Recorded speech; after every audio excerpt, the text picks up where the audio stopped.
A single $3,000 cryptocurrency payment just unraveled a massive global terror network targeting the highest levels of American power. Yeah, it's the digital breadcrumb that basically brought an invisible empire crashing down. Right. We're looking at a really fast-moving situation today, so let's get you up to speed right now.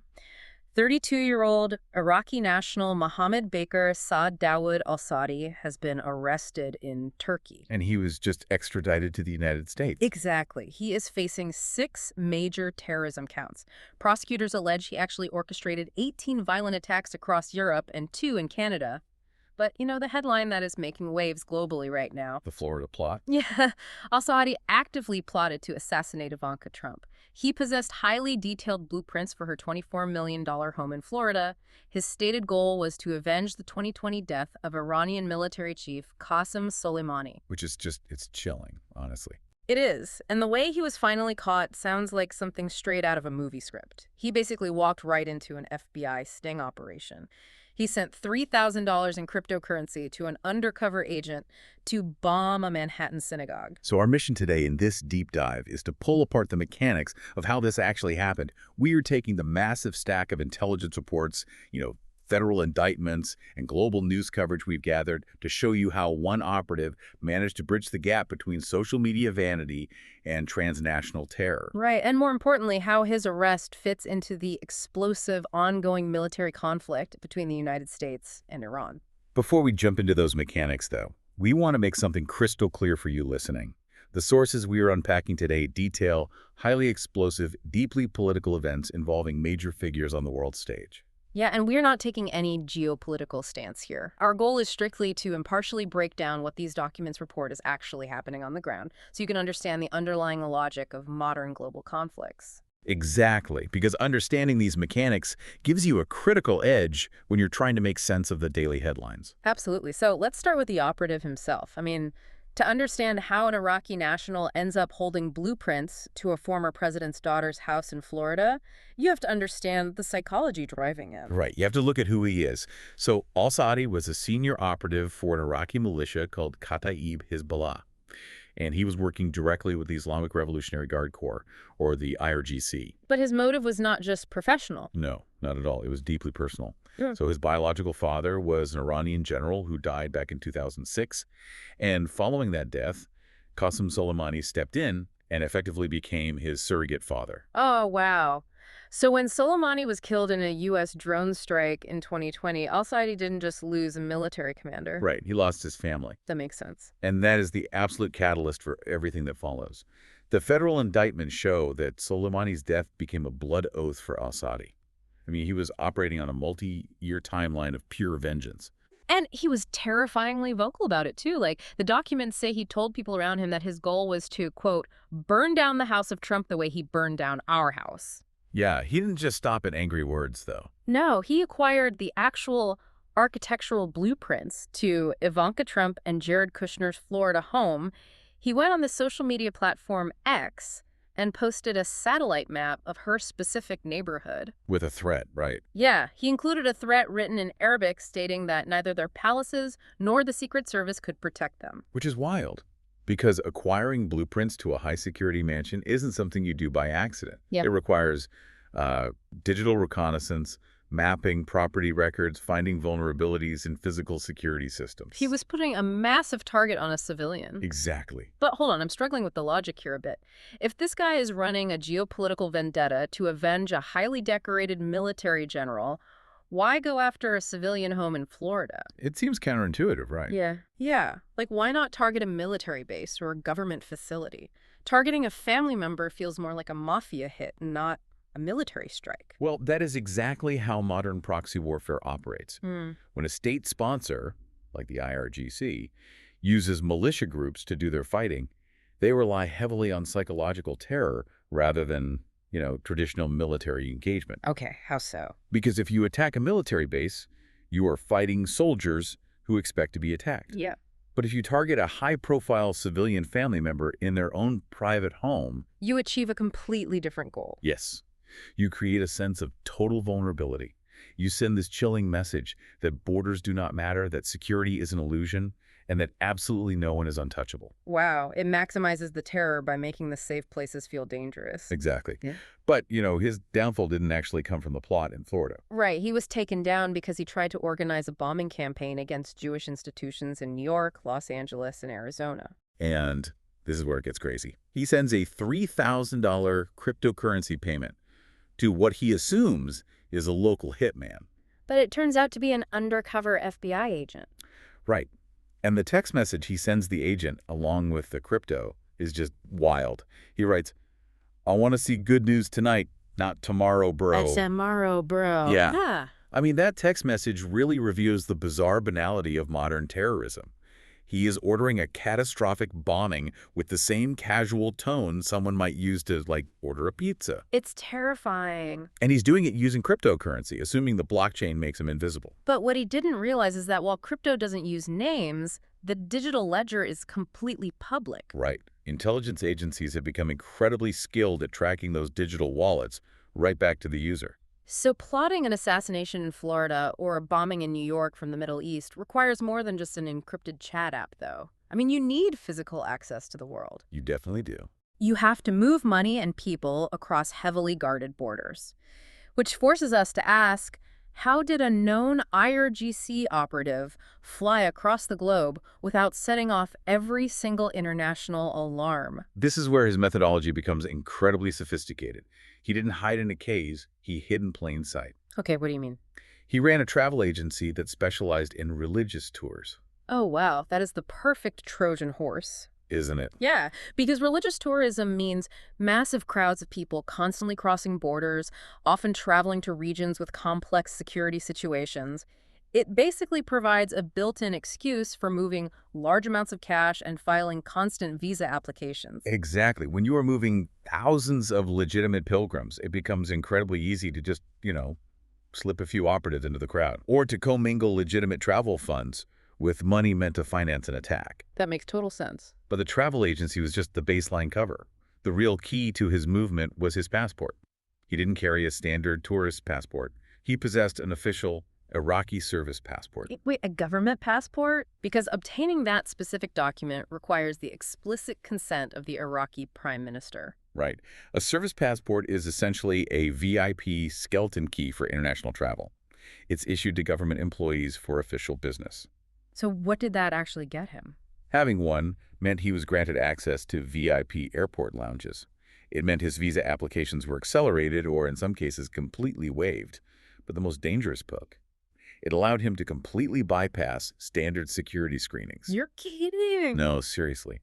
While normal travelers are taking off their shoes and having their bags x-rayed, someone with a service passport is often just waved right through. That completely subverts the entire global security apparatus. It really does. But this brings up a massive contradiction for me.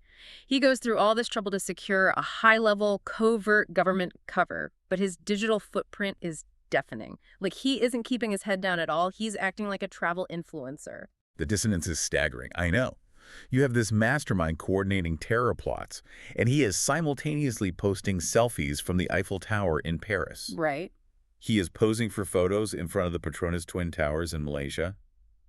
He is proudly showing off pictures of himself standing next to Soleimani at Iranian military facilities. He even used Snapchat to send potential victims photos of a pistol equipped with a silencer. Yeah, it's crazy. Why would a covert operative behave this way? I mean, does this defy everything we know about intelligence work, or is there a strategic reason he was broadcasting his exact location to the world? Well, it's a deliberate psychological weapon.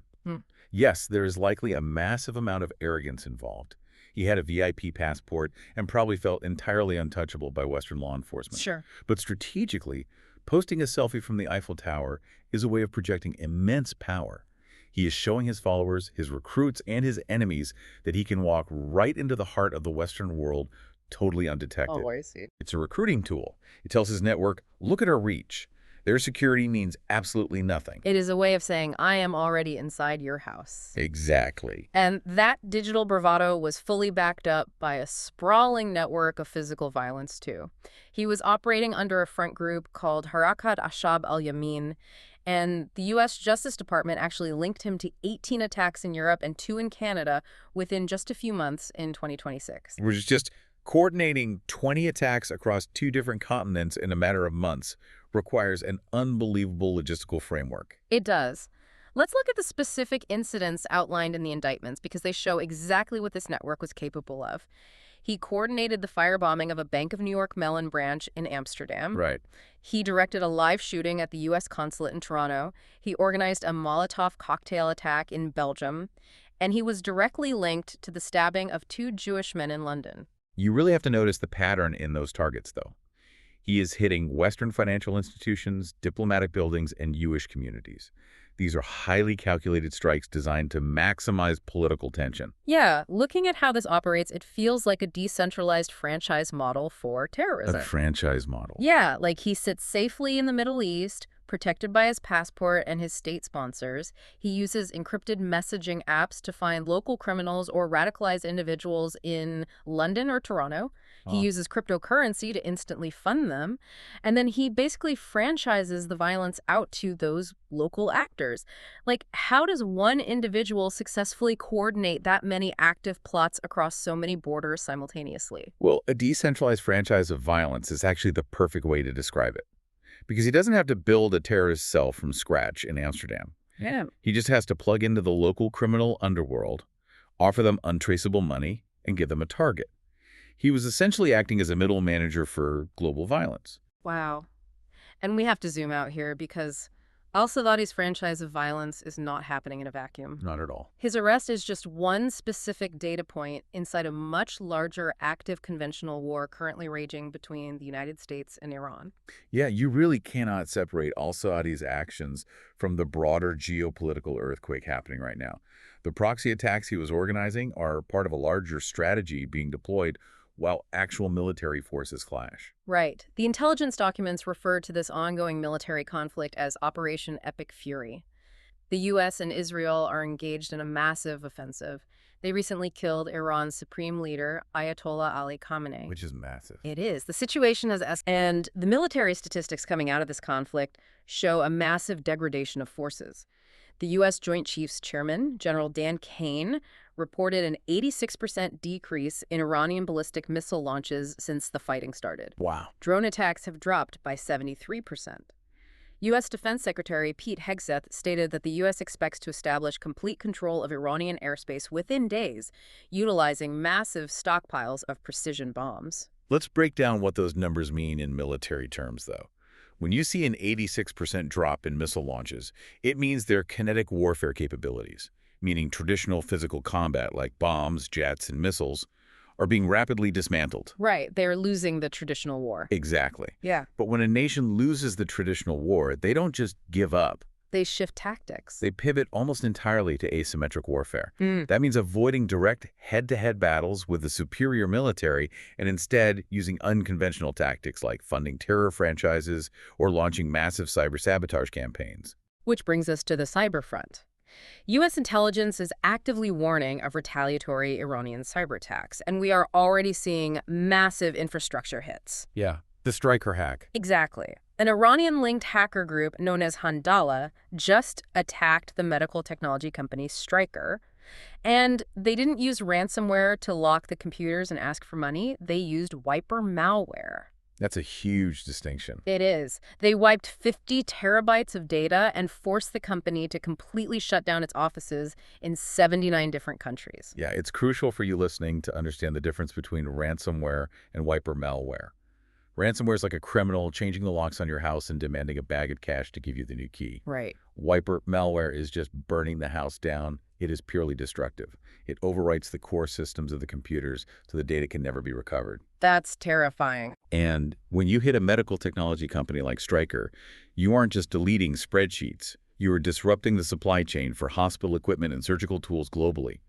It is digital sabotage with severe physical, real-world consequences. So bringing this all back to Al-Saadi's arrest, with the military conflict escalating so rapidly, with a supreme leader removed and wiper malware shutting down global medical companies, does arresting one operative actually dismantle the network? Or does taking him off the board just create an empty chair for the next guy to fill? Well, arresting al-Saadi absolutely disrupts immediate violence. He was personally managing the funding and logistics for active plots.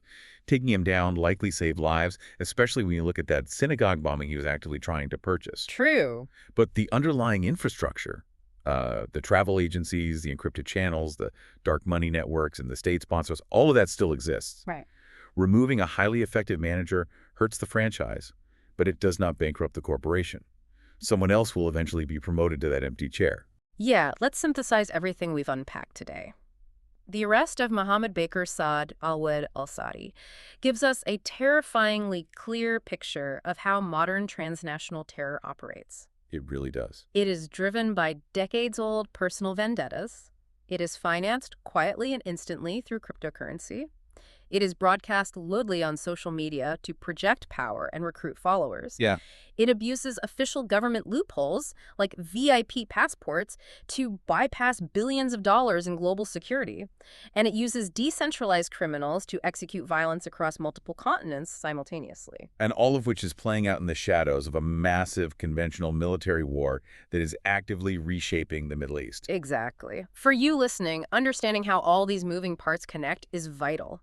When you read a headline about a medical company suffering a massive data wipe, or a shooting at a consulate in Toronto, or a thwarted assassination plot in Florida, you now know these aren't random, isolated events. Right. They are connected mechanisms in a global conflict. Yeah. Seeing how digital threats, cryptocurrency, and physical borders overlap in 2026 cuts through the noise and shows you exactly what modern warfare really looks like. It allows you to see the entire machinery, rather than just the individual gears spinning in the news cycle. And I think it leaves us with a critical reality to consider. What's that?